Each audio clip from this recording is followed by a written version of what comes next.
দ্রুত মানবিক সহায়তা না বাড়ালে দক্ষিণ সোমালিয়ার কিছু অংশ দুর্ভিক্ষের দিকে যেতে পারে, এমনই সতর্ক করেছে জাতিসংঘ।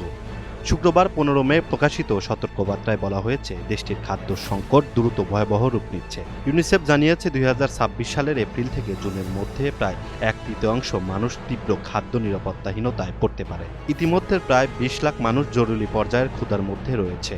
বিশেষজ্ঞরা বলছেন, খরা, সংঘাত, দারিদ্র্যের পাশাপাশি খাদ্য ও জ্বালানির দাম বৃদ্ধি পরিস্থিতিকে আরও জটিল করছে। জাতিসংঘের তথ্য অনুযায়ী 2011 সালের পর সোমালিয়া সবচেয়ে বড় দুর্ভিক্ষের ঝুঁকিতে রয়েছে। 2017 ও 2022 সালেও দেশটি গুরুতর খাদ্য সংকটের মুখে পড়েছিল। কর্মকর্তারা সতর্ক করেছেন, এখনই কার্যকর পদক্ষেপ না নিলে পরিস্থিতি আরও ভয়াবহ হয়ে উঠতে পারে।